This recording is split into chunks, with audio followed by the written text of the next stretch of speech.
यहाँ पर तकरीबन नेशनल कन्वेंशन का जो हम नाम दे रहे हैं, यहाँ पे बलोच, सिंधी, महाजिर, शिया और पश्तून मिसिंग पर्सनस फैमिलीज़ भी यहाँ बैठी हैं जिन्होंने हमें ज्वाइन किया है। मैं चाहूँगी कि अब मामा कदीर, जो कि एक नाम है वॉइस ऑफ मिसिंग पर्सनस का, जिन्होंने एक लॉन्ग मार्च किया है, कि वो आए। और आने वाले तमाम मुकर्ररीन से कहूँगी कि हम पहले 1 घंटा लेट हैं, बावजूद इसके कि कुछ बैनर की वजह से, तो kindly put to the point बात करें और बहुत मुख्तसर बात करें। हम करेंगे भी मुख्तसर बात। ये भी शुक्र है कि भट्ट साहब आपको प्रोग्राम करने छोड़ दिया एजेंसी वालों ने, आप तो बैनर की बात करते हैं। बिस्मिल्लाहिर्रहमानिर्रहीम। ख़वातीन व हज़रात, अस्सलाम वालेकुम। मैं voice for Baloch missing person की जानिब से इस अज़ीमुश्शान प्रोग्राम के तमाम मुंतज़मीन का तहे दिल से शुक्रिया अदा करता हूँ कि आप लोगों ने इंसानी बहरान के सद्देबाब के लिए इस तरह के एक प्रोग्राम का इनेकाद किया। यकीनन ये इज्तिमा मुस्तक़बिल में हमारे लिए गैर कानूनी ज़िंदानों में गैर कानूनी हज़ियत से दो चार इंसानों के अलमिया से निमटने और इसके मुस्तक़बिल हल के लिए एक मज़बूत बुनियाद बन सकता है। इसलिए ज़रूरी है कि हमारी आज की नशिस्त गुफ्तन बर्खास्तन से आगे अमली सूरत में ढल जाए।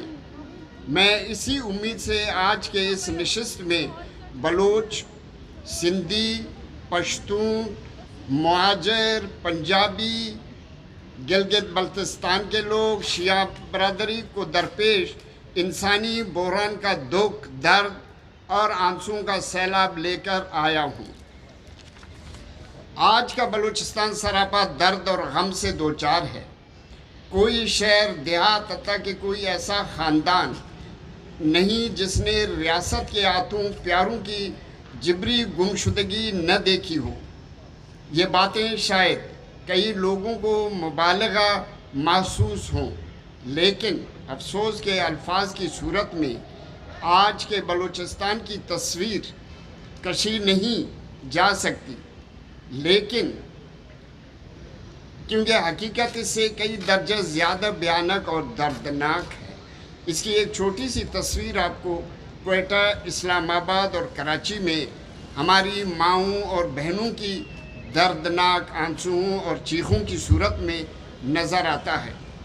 ये बहुत ही छोटी सी तस्वीर है, क्योंकि हज़ारों जिबरी गुमशुदगी के शिकार अफराद में से चंदी ख़ानदान यहाँ तक पहुँच पाती हैं। एक बड़ी तादाद एहतिजाज के मैदानों तक नहीं पहुँच सकती। इसकी मुख्तलिफ वजूहात हैं।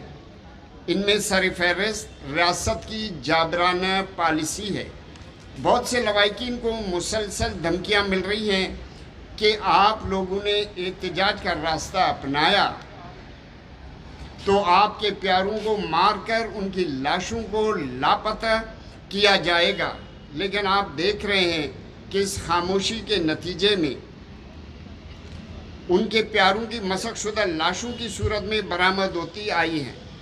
ताज़ा तरीन वाक़या मस्तूं का है, जिसमें 5 बलोच असीरों को गोलियों से भूनकर ये वावेला किया जाता है कि जी ये इनकाउंटर में मारे गए हैं। ये कैसी इनकाउंटर है कि कातलों को खराश तक नहीं आई और जंजीरों में जकड़े नौजवान कत्ल हुए। ये न पहला वाक़या है और न ही आखिरी। कई सालों से हमारे साथ यही होता आ रहा है कि ज़िंदानों में कैद हमारे नौजवानों को ज़ेर हिरासत कत्ल करके उनकी मसख लाशें फेंक दी जाती हैं। गुज़िश्ता 2-3 सालों में रियासत ने ज़ेर हिरासत अफराद का कत्ल रोक दिया था, लेकिन हमारी एहतिजाजों में तेज़ी के बाद बर्बरियत की इस पॉलिसी में भी तेज़ी आई। वो हमें क्या पैगाम देना चाहते हैं? मुअज़्ज़िज़ दोस्तों और सामीन, बलूचिस्तान का मसला क्या में पाकिस्तान के साथ ही शुरू होता है।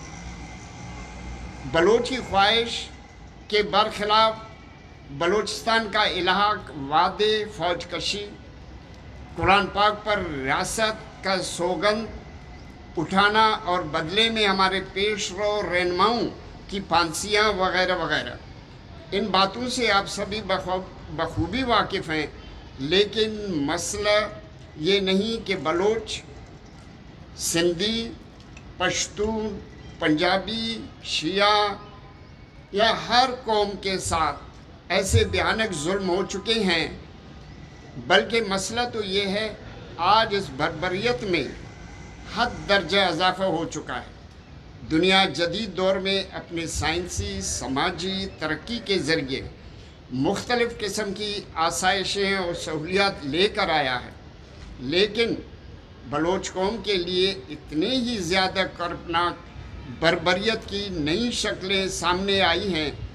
دنیا کی جدید آسائشیں اور سہولیات تو اپنی جگہ بلوچ سے جینے کا حق تک چھینا گیا ہے.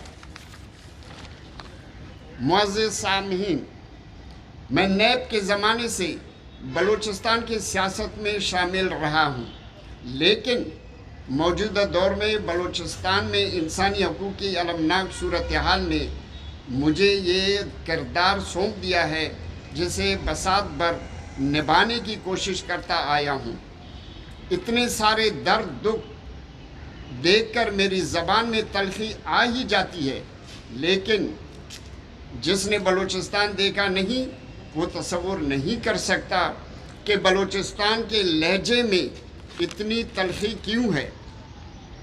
جب آپ کی ماں، بہن اور چھوٹی معصوم سی بچیوں کی عمریں سڑکوں پر احتجاج کرتے کرتے گزر جائیں تو آپ کیا سوچتے ہیں کہ ہم ریاست پر اصل حکومت کرنے والے قوتوں کی گن گائیں گے؟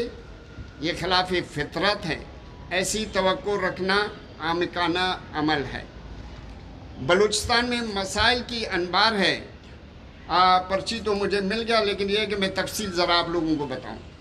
بلوچستان میں مسائل کی انبار ہے. میں سیاسی، قومی یا سماجی مسائل پر بات نہیں کروں گا.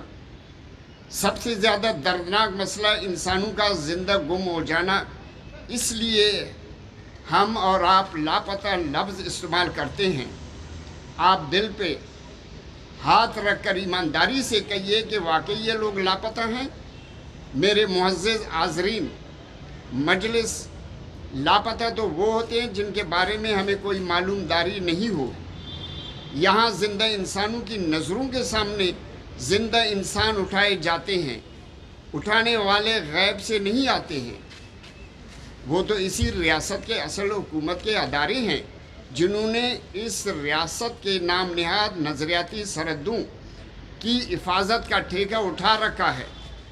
ہم اس ریاست کے نظریاتی سرحدوں کا حال 1971 میں دیکھا ہے، اور حفاظت کے ٹھیکیداروں کی جرات و بہادری بھی اس کے باوجود نہتے بلوچوں کے سامنے ان سے زیادہ کوئی بہادر ہی نہیں.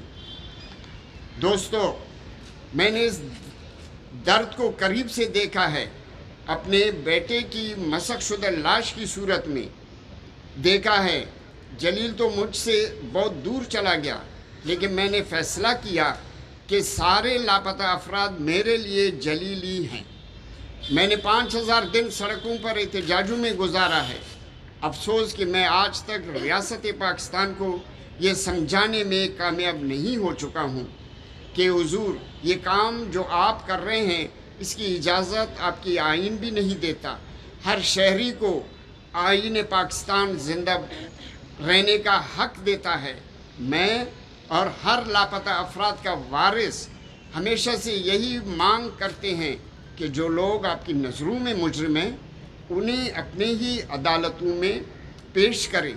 ان پہ جو چاہیں دفعات الزامات لگائیں، جیسے چاہیں بطور گواہ وعدہ معاف گواہ بنائیں، لیکن اس مملکت خدا داد کو اپنی ہی آئین پر بھروسہ نہیں، اسے اپنے قوانین کی پرواہ نہیں. اگر انہیں انسانیت کے تقدس کا خیال نہیں تو یقیناً ہم ان عالمی اداروں کو آواز دیں گے جن سے پاکستان کئی معاہدوں کی صورت میں جڑا ہوا ہے. پاکستان ان کا دستخطی ہے पाकिस्तान पायबंद है कि उनके तमाम शिकों पर मनोहन अमल करे।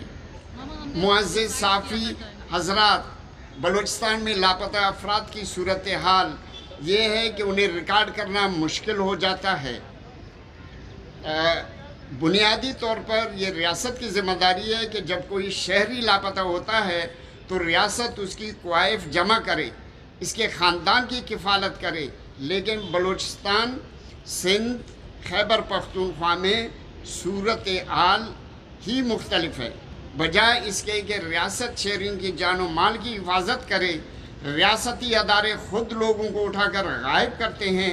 जो लोग रियासत के उठाए गए लोगों के लिए आवाज़ उठाने लगे तो रियासत ने उन्हें नहीं बख्शा, वो लापता अफराद में शुमार होने लगे। इस मुल्क में प्रेस की क्या सूरत हाल है, इस पर बात करना बेजात, लेकिन बलूचिस्तान में आज़ाद मीडिया प्रेस नाम की शय वजूद नहीं रखती। हमने एहतजाज का सिलसिला क्वेटा में शुरू किया था। क्वेटा से बरास्ते कराची और एक तवील लॉन्ग मार्च, क्वेटा से बरास्ते कराची एक तवील लॉन्ग मार्च भी की। रास्ते में हमारे साथ क्या क्या हुआ वो एक अलग दास्तान है। इस उम्मीद से इस्लामाबाद पहुँचे कि यहाँ तो प्रेस आज़ाद होगा। बस 2 मिनट रहते हैं, कुछ और न सही हमारी आवाज़ दुनिया तक पहुँचेगी।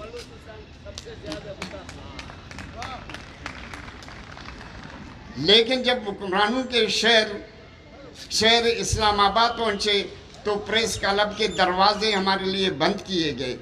एक हामिद मीर ने हक का साथ दिया तो आज भी 4 गोलियां बदन में लिए घूम रहा है। कराची में सबीन महमूद ने हमारे ज़ख्मों को ज़बान देने की कोशिश की तो चंद ही घंटों बाद वो गोलियों से छलनी होगी। आज आप यहाँ जमा हैं तो मैं इस बात से परेशान हूँ कि आप में से कितने जान की अमान पाने में कामयाब हो जाएंगे। जी बस अभी थोड़ा सा धरना के नाम पर दमका चौकड़ी मचा। जहाँ रियासत की दारुल हुकूमत में लॉकडाउन रहा, जहाँ धरनों में शामिल लोगों को वर्दी साहिबान ने पैसे बांटे, लेकिन जब हम पहुँचे तो मुख्तलिफ सूरत हाल का सामना रहा। रियासत के इख्तियारदारों ने लवाकिन से मिलने से इनकार किया। ये लोग थे जो वज़ीर आज़म से मुलाकात के ख्वाहां थे। जी उनमें 20 सालों से रियासत के आतू जिब्री गुमशुदा असगर बंगुरज़ई के बांजे नसरुल्लाह बलोच भी शामिल थे। उनमें 12 सालों से लापता डॉक्टर दीन मोहम्मद की बेटी सम्मी और मेलब शामिल थी। उनमें 15 सालों से लापता जाकिर मजीद की माँ भी मौजूद थी। और ऐसे ही 8-10 सालों से जिब्री लापता लोगों के रिश्तेदार थे। बलाखिर इंसानी हकूक़ के वफाकी वज़ीर शीरीन मज़ारी तशरीफ़ लाईं और वायदा किया कि न सिर्फ वज़ीर आज़म मुलाकात करेंगे बल्कि तमाम लापता बलोच बाजियाब होंगे। हमने लाचार होकर उनकी यकीन दहानियों पर अपना एहतजाज ख़त्म किया। अगर एहतजाज ख़त्म न करते तो भी ज़ोर आवर लोग बज़ोर ताकत कुव्वत ऐसा कराते, क्योंकि इस्लामाबाद के चंद रोज़ एहतजाज में वहाँ मुकीम बलोच नौजवानों ने अपने माओं बहनों की खिदमत करने की कोशिश में जेल भी काटी और साथ ज़िंदगी भर लापता होने की धमकी भी, यानी मारना और रोने भी न देना। रियासत ने अपने वायदे वफा करने शुरू किए। मस्तूं में 5 जिब्री लापता अफराद की लाशें हमें मिली। सरकारी वायदे के बाद अब तक 30 से ज़ायद बलोच उठाकर जिंदानों की जीनत बना दिए गए हैं। ये सिलसिला जारी है। आज इस रियासत में कोई महफूज नहीं। बलोच, सिंधी, पख्तून सभी कौमें जुल्म की चक्की में पिस रही हैं। हमने रियासत के बर्बरियत की शक्लें देखी हैं, अपनी जानों पर सही भी हैं। हमें कोई नहीं बचा पाएगा। हम इसी तरह जिब्री लापता मसख लाश बनकर जिंदानों से निकलते रहेंगे। हाँ, एक रास्ता है कि हम तमाम मजलूम हम आवाज़ बन जाएं, हम तमाम महकूम यकमुश्त हो जाएं। हम तमाम जबर के शिकार इनकार का रास्ता अपनाएं कि जी हमें आपकी बर्बरियत मंजूर नहीं, हम फिर भी कुचले जाएंगे, हम कत्ल होकर रहेंगे, लेकिन आने वाली नस्लें हमें कम से कम लानत तो नहीं भेजेंगे कि हम खामोश रहें, हम जान की अमान की खातिर जुल्म को जुल्म कहने से बाज रहें। दोस्तों, ये फ़ैसला आप दोस्तों पर छोड़ता हूँ कि हमारा आज का नशिस्त रहेगा या एक तारीख़ी सफ़र का आगाज़। अल्लाह आप सबका आमी व नासिर हो और इन ज़ालिमों से आप लोगों को बचाए।